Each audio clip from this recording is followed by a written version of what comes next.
Hi, this is Bob Sorrentino from Italian Roots and Genealogy. Be sure to subscribe to our YouTube channel and follow us on Facebook and check out our great sponsors, Your Dolce Vita, Italy Rooting, and Abiativo Casa Rosetto. And I have a great guest today, Marcus Flansburg. So welcome, Marcus. Thanks for being here. You're welcome. It's good to be here. That's great. So I see, first thing I noticed when we connected was I see you have I guess a tree with photos behind you there. Yeah, Oh, yes, yes. that's I great. um, that's um, that's a combination of my family tree and my wife's family tree. Um, the lat a couple of years ago when I was at Roots Tech, there was a company that does family trees, and I decided that I wanted one up on the wall. Yeah, that's really very nice. That's I a think I nice think thing their to name get. is called uh, Chart Masters. So Yes, I think you're right. I think I've seen them before actually, or received yeah. an ad, or I saw it on Roots Tech or one of those three. So anyway, what got you started in your research? Oh, well, how much time do you have? Um, it all I think it started way back when I was a teenager.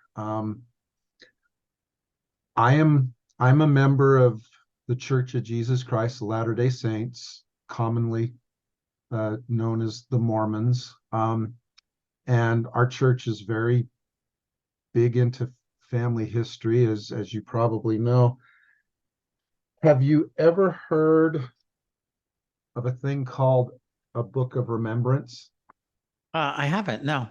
Okay, your LDS viewers, your uh, Mormon viewers will know exactly what this is. These were very, very big in the LDS church back in the 60s, 70s, and 80s. And my grandmother gave me this. And it's full of genealogy stuff. And I got I got this when I was 16. I think I was about 16. Um, and it's more geared towards my LDS side of the family. My my mother my mother is LDS. My father is Italian. Um, Flansburg is my father's adopted name. He was born DeGiorgio. His stepfather, his parents divorced, and his stepfather adopted him. That's how I'm a half Italian with a German Danish last name. But my LDS grandmother gave me that book of remembrance back when I was about 16 or so. So that's what started me into it. I've also always enjoyed puzzles and mysteries and solving things. And so that got me started. And then in the late 80s and the 90s with the internet, I started doing genealogy. I got an ancestry.com account early on. Did a lot of US genealogy. My grandmother, who put together that book of remembrance, she interviewed my great grandmother, my Italian great grandmother, but there wasn't too much information, just a couple of generations. So I concentrated on US research for a few decades. And then about 10 years ago, um, maybe less, maybe 8 years ago, I'm not exactly sure of the date, I realized that the Italian civil records were online. I, I, I, I had looked into accessing the Italian civil records before, back in the 70s and 80s. But it was all on microfilm, and you had to go to the the big library in Salt Lake, and it was just more difficult than I had time to deal with. But as I was surfing around on my family search account one day, about, I think it was about 8 years ago, I saw a record hint pop up, and it was for Italian civil records. And that's when I realized that the Italian civil records were online. And so that's when I started getting into those. It was difficult at first because I didn't know Italian. Um, the My great grandmother knew Italian, but she never spoke it. My family has been in the U.S. for several generations. They came over in the late 1800s, early 1900s. So I don't have the benefit of being like a first generation Italian. But I started getting into the Italian civil records, and then I realized that the verbiage in those records is standardized. So once you learn the basic verbiage, then it's just a matter of looking for names and dates and places. You so you don't have to be scared like, oh man, I got to learn Italian to do this research. You only need to learn some basic things, and there's helps out there. So things just started snowballing. I retired from a career in law enforcement about 4 years ago. I live here in Cache County, Utah, northern Utah, and I was a deputy sheriff here in the county. And as I was getting ready to retire, I was trying to think, what am I going to start doing with myself? And one day, a coworker was on their phone using the app Duolingo. I don't know if you ever heard of that app. And that's when I realized, hey, I can start learning Italian. So then that kind of happened, and I don't know Italian very well. I can read it better than I can speak it, and I've been doing a lot of stuff online. But so I started learning the Italian language. Then I retired from law enforcement about just before the pandemic. And that's when I decided to go back to school. And I enrolled in the BYU Idaho Family History Research Program. It's an associate degree program, and it's completely online. And the timing was perfect. So the pandemic hit, but I was taking classes online from home, so I didn't have to worry about going out in the community. So then that happened.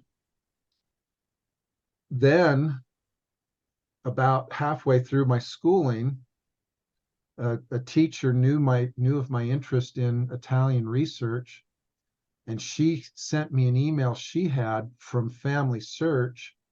They had a internship on the Italian records team.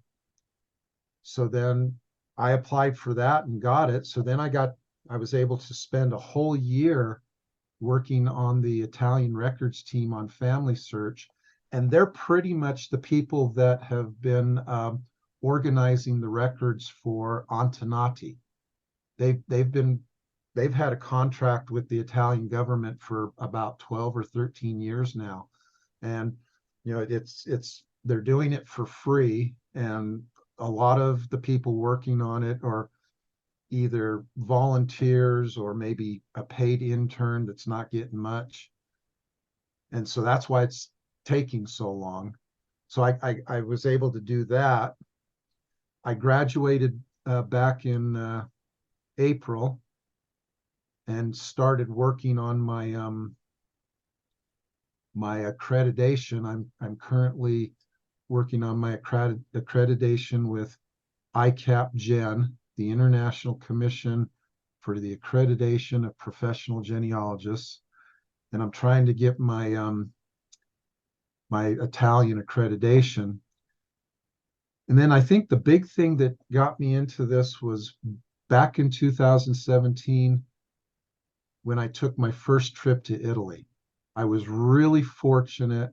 I found a travel agent. They're called My Bella Vita Travel. I don't know if you've heard of them. They're Yeah. I interviewed I can't Cherry. Cherry. Cherry Yes, I Moore. interviewed her. Oh, I don't know. It's probably close to 3 years ago now. We'll be right back. Experience Italy like never before, traveling with a scheduled group or create your own bespoke tour with friends with philitaly.com. Pack your bags and follow Phil. That's www.philitaly.co.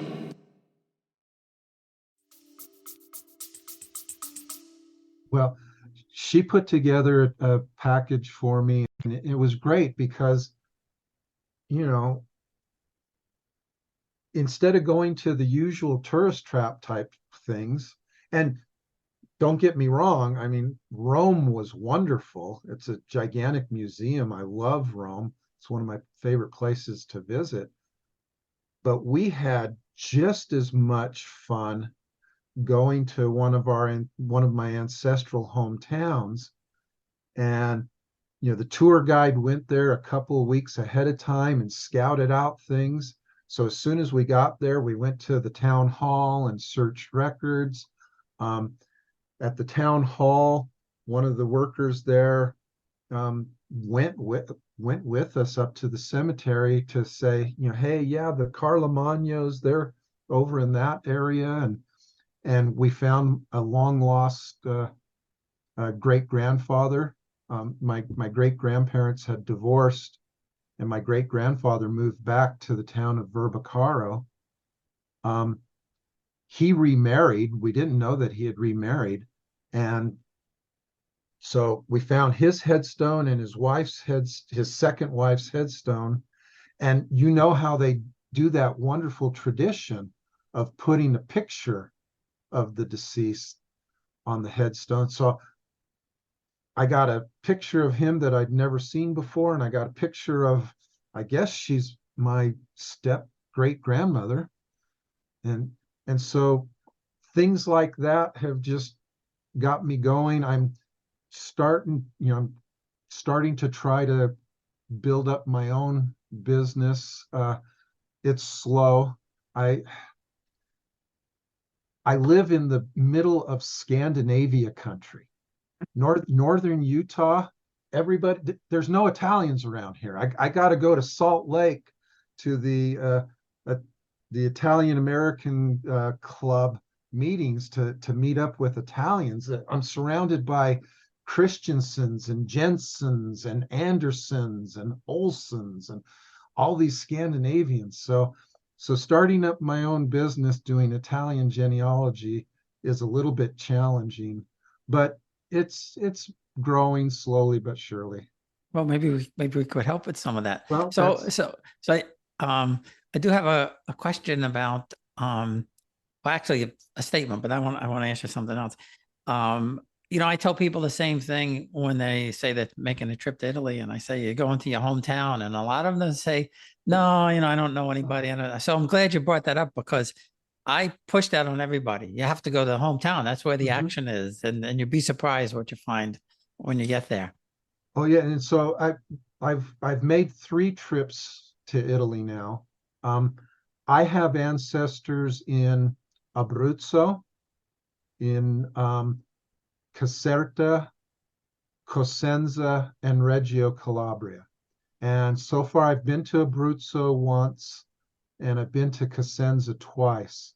And going to the small little towns and walking the streets where your family used to live, and going to the church where they used to live, and going to cemeteries and finding cousins that I dragged my poor wife around to cemeteries all the time.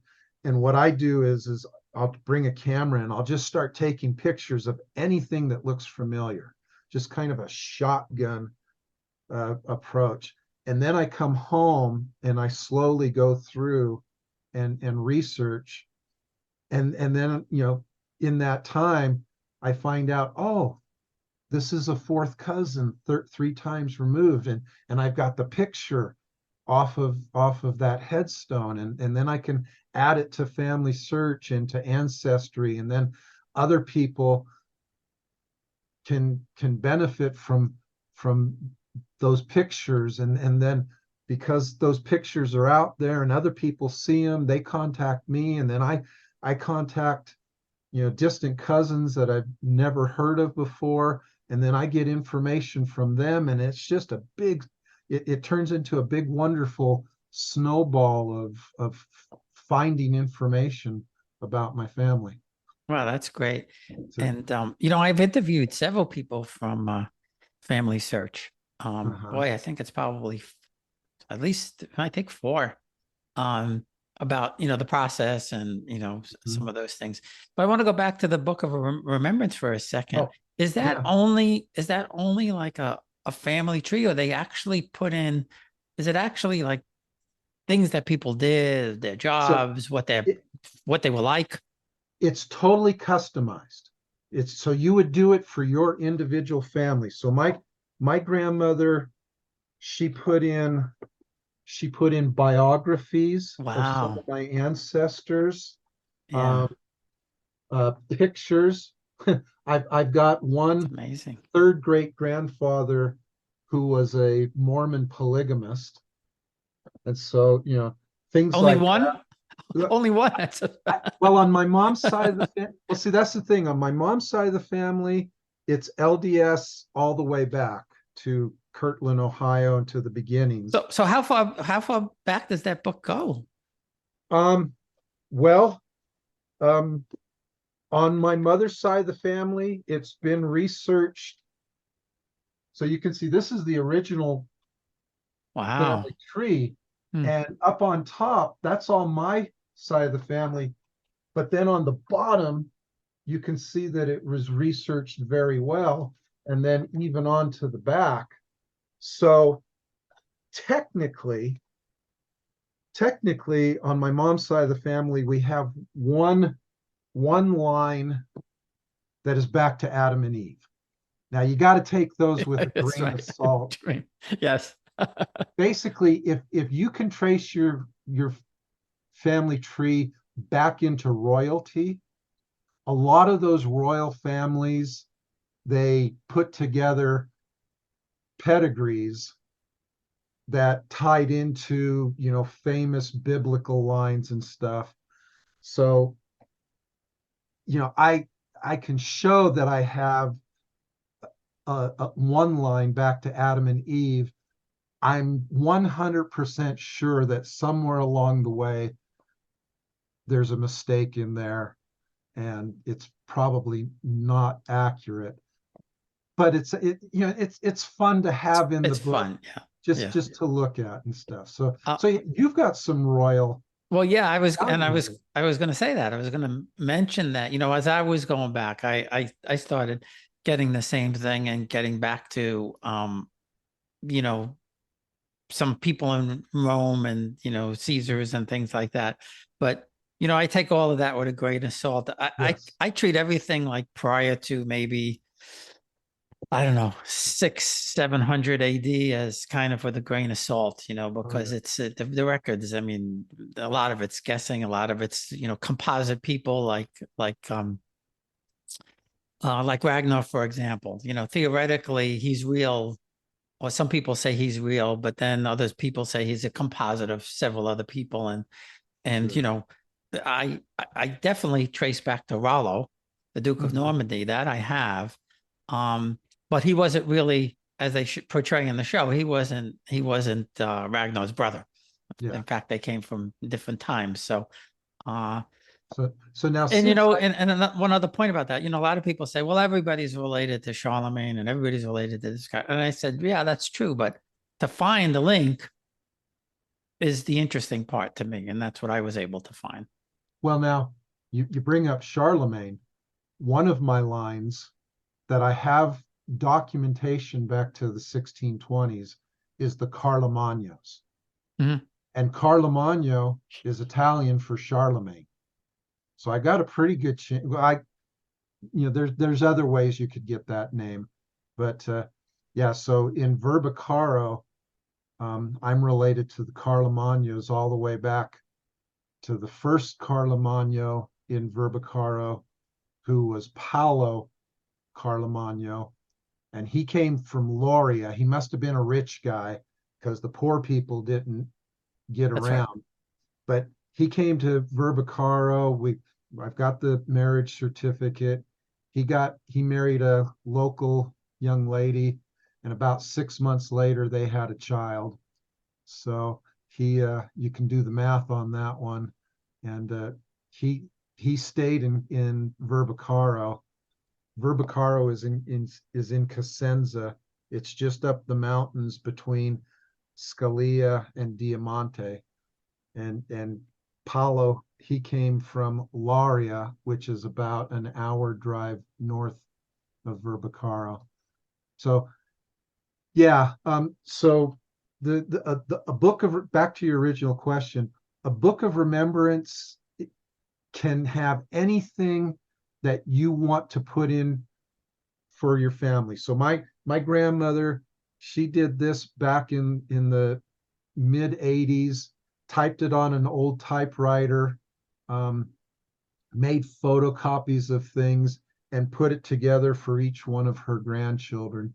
And back then, that was kind of the thing that grandparents did. They would put together these books as kind of a heritage to hand down to their grandchildren.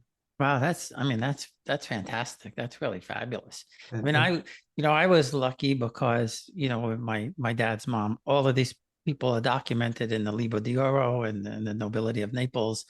mhm. And I, I get more pushback, believe it or not, from some people in Italy than I do in America about you can't possibly have this. But I have the birth records going back to uh well, as early as you can on the Antonati anyway. Mhm. But from there, you know, supplementing that. And I also had to check with professional genealogists, and then talking to my cousins in Italy. Obviously, we were able to make the linkages. Um, but it's funny. I've had a couple of people. Oh, you Americans always think you're nobility, or you think you're this, and I'm like, I'm not thinking. I could Well, send you the birth and death records of my great great great grandfather and all of that stuff. and that's the nice thing with the family search, Italian civil records, and the Antonati civil records. I've got documentation now. To me, it's really important to document. So I've got documentation back into the 1700s on just about all of my Italian side of the family now. Um, and then if I go beyond the late 1700s, it's with church records. Those church records are a little bit harder to get, as you probably know. Unfortunately, the Catholic Church isn't centralized in its record keeping. You know, each parish is totally different. I know that on my last trip to Italy, just last month, when I went to Verbicaro to look at those church records, I brought a man with me. His name is oh no, I've gone blank. Um, Walter. Walter. Oh, I got to say his name right. I always butcher his last name. Zanafarana. Let me pull up his last name. He is he is in charge. Zaffarana, Walter Zaffarana. He is in charge of all of the family search record preservation teams in Italy, and he works for Family Search, and Family Search has these volunteer record preservation teams, and I brought him with me to Verbicaro to meet the archivist and the priest in the church there. I've got my fingers crossed that it'll bear fruit, and maybe someday he'll be able to digitize those records. But Walter, he goes all over Italy trying to get contracts to get records digitized and put onto Family Search. Family Search is doing the Italian civil records, and they're trying to make friends with the different parishes and dioceses in Italy to get those records online. It's going to be a long process, but Walter's Yeah. doing a great job. I hope And I I hope think because he I, has I spoke success. to somebody not that long ago from Family Search, and I think they may have already started, but I'd love to speak to Walter about it. If you want to I give him my email or something like that, I'd love to interview him because that information is great to know and how he goes about it and all of that. I mean, the person that I talked to who does the indexing, um, was it uh, Nunzia? no, his last name is Joel Cole. Joel Uh, Cole. Okay. yeah. And he's So funny because his name is Joel Cole and he's got a very heavy Italian accent. well, and he's from up north, and so Yes, he looks like he's German. I know. He looks, but I think his father had a was big into gathering records, and I know who Joel is. I don't know him, but I know who he is. But yeah, he works for Family Search. So I was kind of a couple of levels below him. So I knew of him, but never really got to know him. But but yeah, Family Search is doing a great job over there, and it's a big job. It's going to take them a long, long time, but every record that they get and they get it online um, is wonderful. What people don't realize is that Family Search has millions of records, but only a small percentage have been indexed. Right. So, for your viewers that don't know this, when they do a word search or a date search or a place search, it's only searching the indexed records, the records Right. that somebody has gone through and extracted the information and typed it into a database. There are so many more records that are available but not indexed. And that's kind of where I'm trying to market myself is I know how to research those records that are not indexed and find the information that you can't just get from a simple word search. And the cool thing about Family Search and those records preservation teams, the way the technology is now, when they digitize those records, then they download them and then they send them via the internet, the Ethernet, or whatever to Salt Lake City. That stuff is online and at least available to dig through within days. It's just a wonderful process. Yeah. So And a yeah, lot of people don't realize that they could, if they're researching their home, that they could volunteer to do the indexing. yes, yeah. So me, I'm big into the research. Some people don't get into the research like me, but if you wanted to help and you went on to Family Search, and if you went on to Family Search, go to the main page, and you'd want to click on the tab that says Get Involved. And if you click on that Get Involved tab, and you can index records and you can help get those records online for people to research. But I will, when this is done, I will definitely send you Walter's contact information. I think he'd be a great person for you to Yeah, meet. he'd be a super guest. So now with with all this research, and whether it's from the Italian side, the LDS side, or whatever, I mean, what have you come across that like really blew you away? Oh, What did you find? the first thing I've learned about Italian research, about Italian heritage, not every Italian American has an ancestor from Sicily, and they didn't all immigrate to New York and New Jersey. Okay. Yeah, I'll go along with you on that one. Yep. Well, because all of my family went straight to San Francisco. So when I was growing up and I'd see TV programs or I'd read about stuff and I'd hear, like someone used the phrase gabagool. What the heck is that? I've never heard that phrase. But then I learned that it's a East Coast. It's an East Coast thing. It's distinctive to that area. Or you know, if your family didn't do this, you're not Italian. And it's like, I have no idea what that is. And why I bring that up and why I think it's really important for people to know is Italy is so diverse. Italy is not just one monolithic country.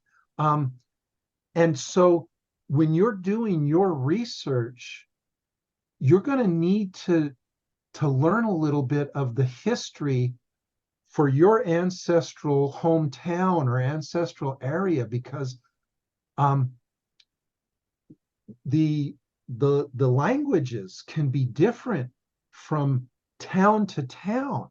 The customs can be different. The records can sometimes be different from town to town, and so it's going to be different. Um, the whole country is just so diverse. The other thing where that is important is when immigrants were coming over from Italy, and you probably know this, they would stick together. And so you're going to find not just your ancestors in a city or even in a city block, but you're going to find people from their same hometown. So for example, with San Francisco, Verbicaro down in Cosenza is, a lot of people from Verbicaro went to San Francisco. I read an article in a San Francisco Italian newspaper from around the 1900s. It was like 1905 or 1910, where the writer of the article estimated that in the Italian portion of San Francisco, these days it's called North Beach. Back then they called it the Latin Quarter for the Italians. Right. He estimated that there was 2,000 people from the town of Verbicaro in that portion of the town. So, whereas other people in other places of the country have probably never heard, other people who have Italian heritage have probably never heard of Verbicaro. So do you know why they went to San Francisco? Was it, I, because I I think it was because part of it has to do with the the language, the dialects. And so like if one person went there, then the next person wanted to be next to a friend, a family member, someone. And so and then they kind of just clumped together because maybe they were all Italians who were immigrating here, but you know family and friendship ties are just so powerful in the Italian culture, so that as soon as one went there, then they all kind of grouped together. So you'll probably find, I'm positive you'll find that anywhere where there were Italian enclaves in this country. Yeah, and they all and not all, but a lot of them, they all had a similar background, whether it was Mhm. fishing or stone carving or tailoring or those kinds of things. In San Francisco, it was boot blacks. Ah, They, the shoe shine guys. yeah. My great grandfather, Biagio Papa, he was one of the founding members of the boot black union in San Francisco. I've got a picture of him in front of his shoe shine stand, and I got the newspaper article. He was one of the first vice presidents of the union, and I want to say it was back in 190. Oh, I'd have to look up the date, but it was like 1905 or 1906 or something like that. Yeah. So, and I think it was because over in Italy, they were all just farmers and peasants. So they came here, and one guy figured out a way to earn a living. And so then when the next guy, I do pretty good being a boot black. You should be a boot black too. And then so now in my family tree, I've got all these guys. I've got multiple guys who all of a sudden were boot blacks. Mm. And so I don't know definitively why that is, but my suspicion is that they were just helping each other out, and they were just taking care of each other, and family and community was just so important to them. I think that's why they did so well in this country, is they banded together and they took care of each other, and they built each other up. And I think that's why us Italians do pretty good. Well, yeah, and here in New York City, at least, the Barese were icemen. Hmm. Don't know why. I still haven't Yeah. been able to figure out why. But like you said, one probably did it, and then the others did it, and even some of my uncles, they were young men delivering ice in the 30s, even into the 40s in Manhattan. And people don't realize these guys are carrying 50, 75 pounds of ice, more even, on their back up 5 flights of stairs. Well, you've been there. You only have to go and visit Italy once and go to one of these little towns up in the Yeah. mountains. And so, yeah, they were able to do that because they were used to climbing up and down and up, and and that's my opinion. That's why Italians over time developed short but stocky physiques, because they were hiking up and down those mountains. Um, in Verbicaro, um, they had a cholera riot in 1911, and I was reading some newspaper articles about that, and it was difficult to get the authorities up into this town, because even by 1911, they didn't have an established road where they could drive cars or trains or anything up to this town. One of the occupations I see a lot on records for this town is muleteer, or a mule driver. And they had to get everything up to this town on pack mules on little tiny trails as late as 1911. And so, yeah, that's why Italians are doing these hard, carrying 50-pound blocks of ice on their shoulders, because they're built that way for generations. Your ancestors, my ancestors, were tromping around these towns in the mountains. Yeah, yeah, and we were in Sheila in Calabria last year. And to your point, we took the elevator down. We should have done it the other way around and walked up. But you're walking up these, and these are now steps. And you're thinking to yourself, my God, how did people get around back then? Or, when we went to some of the places in Calabria from Naples, I mean, it was, or even Capricotta, when we went from Naples, it was maybe an hour and a half by car. But, my family, the noble part of the family who had places there, they would go to these places once or twice a year from Naples, because I didn't know this till not that long ago, that the nobility all lived in Naples. Yeah. They didn't live in the towns. They lived in Naples and they would travel to these towns.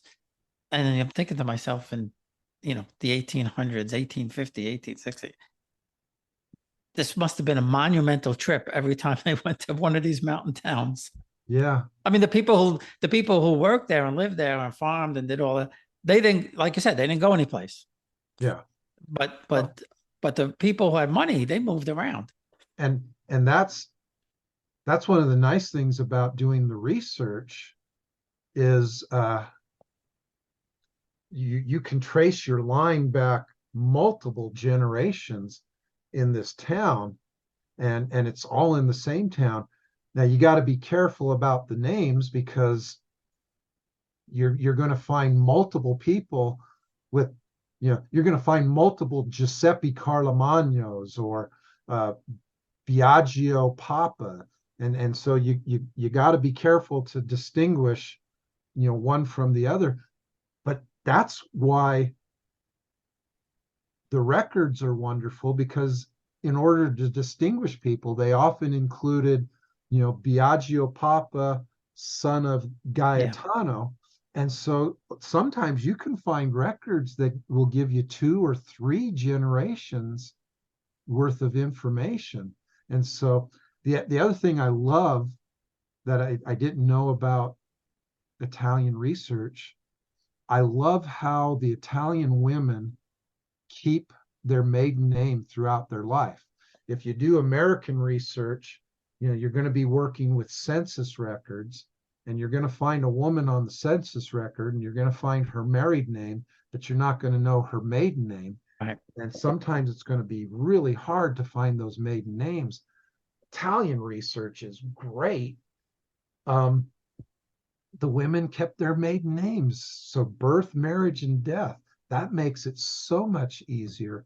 The other thing I love about Italian research is the records go all the way back, at least the civil records go all the way back to 1806 or 1809, depending on a part of Italy.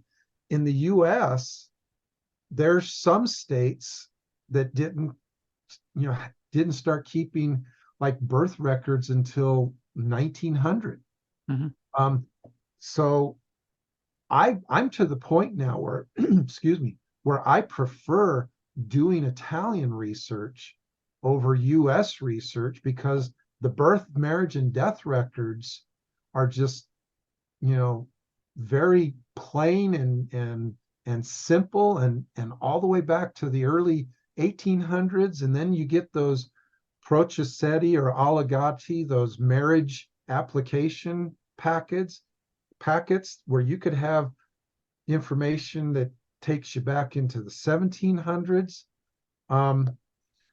And then if we could just get better access to those church records, when I was in Verbicaro, I had a book in my hand that had baptisms back to the late 1560s. So I love Italian research. I'm to the point where I like it a lot better than US research. I know what you mean. And in my case, everybody came in 1915. So there's nothing here from either of them. None of my families. Everything's over there prior to 1915. But I lucked out with because I found out that I had my great grandmother, yeah.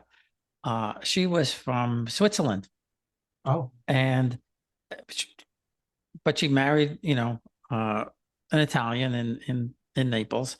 And I'm thinking to myself, I'm never going to find anything on this woman, right? She wasn't a noble. She married into a noble family, but she wasn't a noble, and she's from Switzerland. And I tell people this too: don't give up. Just Google around. You don't know what you're going to find. And I came across two books that listed the officers of the Neapolitan army in the 1850s. And I found my great great grandfather, Filippo Caracciolo. He was a lieutenant in the cavalry. And then just a little bit further up, I found um,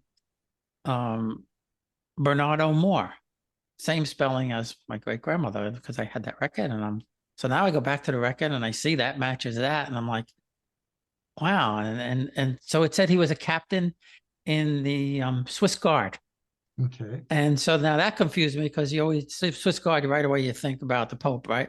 Hmm. And so I found out that the Catholic cantons, especially Lucerne, would send mercenaries throughout Europe to be in the army or to serve in their army. So, the Neapolitans were paying some Swiss people to be in part of their army or whatever.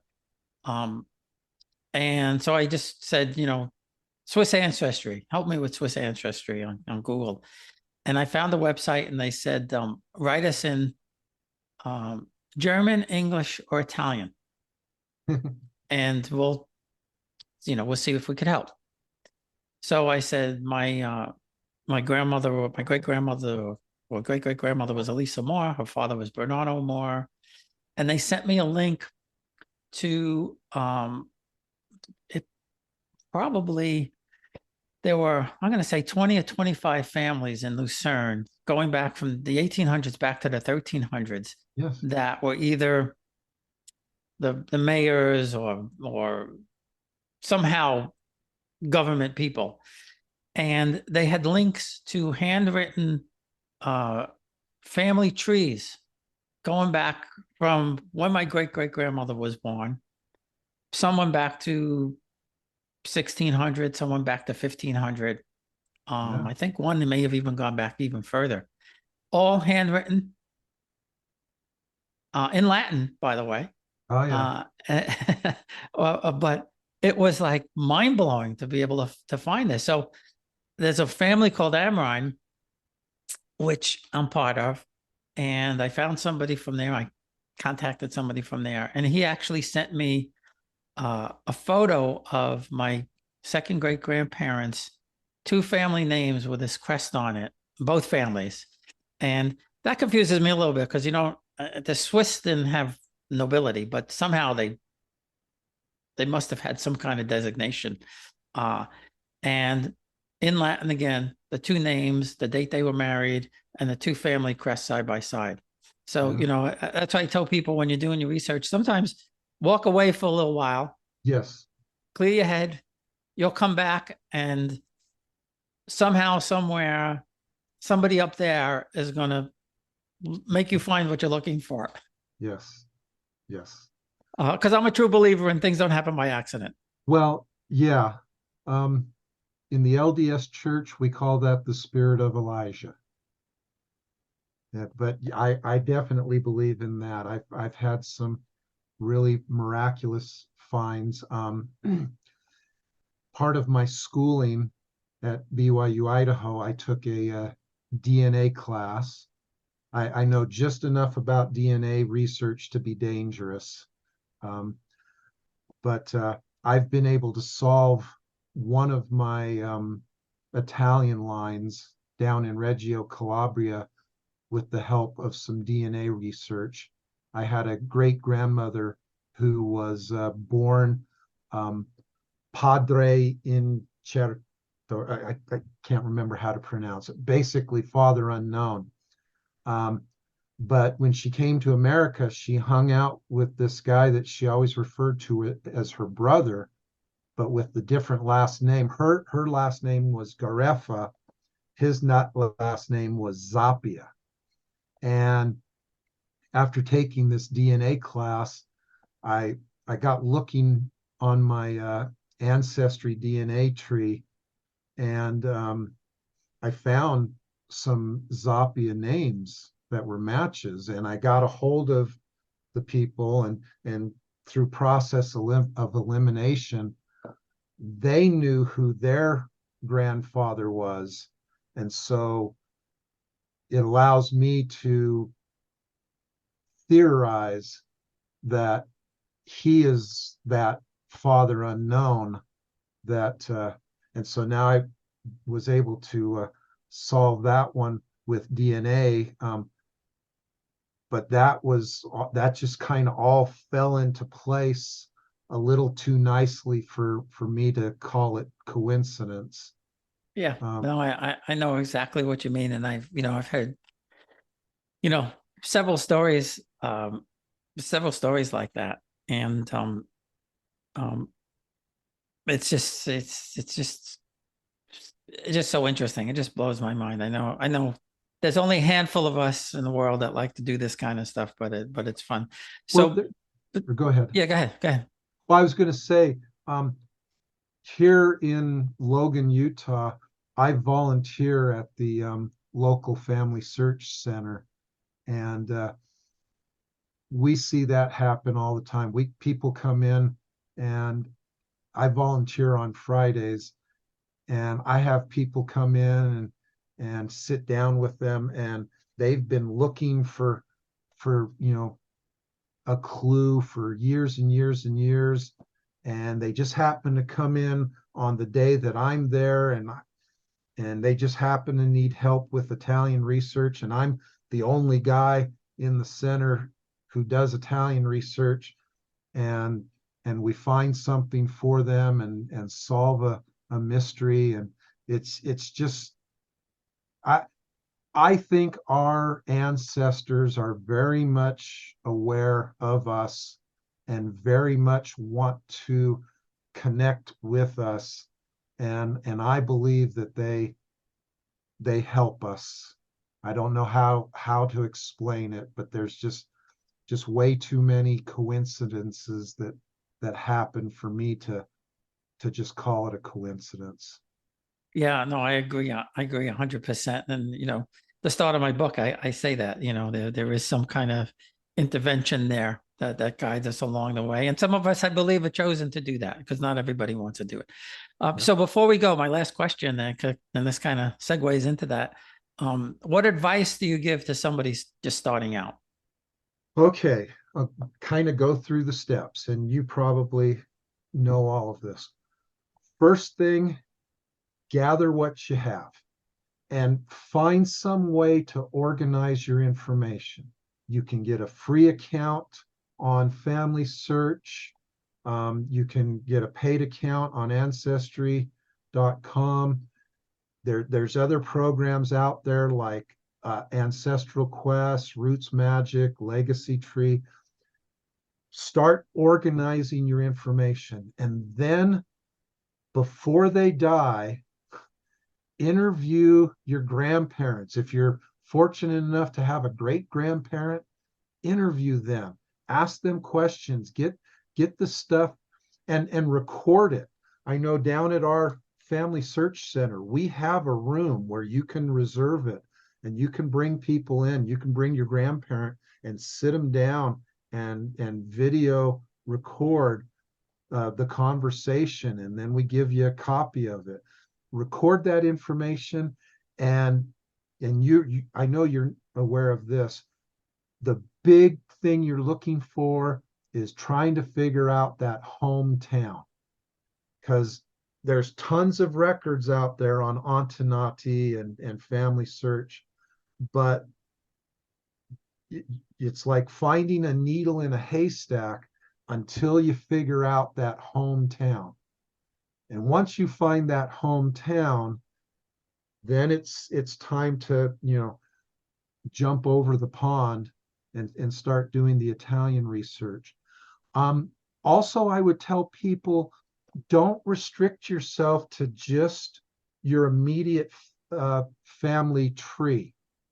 You might want to consider doing descendancy research, going up your tree a few generations and then coming down and looking for those cousins out there, because there might be cousins out there that have a piece of the puzzle that you don't have, or vice versa. That's why when I find stuff, I love to put it onto Family Search and onto Ancestry, for other people to see, so that I can make those connections with those cousins out there. And sometimes I have a picture that they don't have, or they have a picture that I don't have. Um, and so if you make those connections, you're going to have better success. It's sometimes it can seem overwhelming, but just do it one piece at a time. It's how, I sometimes use the phrase, how do you eat an elephant? One bite at a time. You just do it one bite at a time. But do those steps. Don't be intimidated, because you don't know the language. There's Family Search, or not Family Search. There's Facebook groups out there. When I first was starting out, I joined several Italian genealogy Facebook groups, and when I had a question on, translating something, or what did this word say, or Google Translate doesn't recognize this word. I put it out on the Facebook group, and there's lots of people out there that want to help. And then last of all, I mean, if you really want help and you want to hire a professional, you could go to rootsintheboot.com, and I'm available. I'm not doing this to make a ton of money.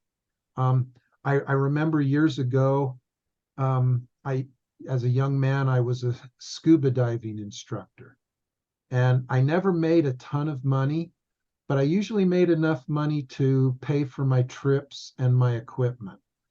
And so that's kind of what I'm trying to do now with my genealogy business. If I can make enough money to pay for a plane ticket once a year, I'll be happy.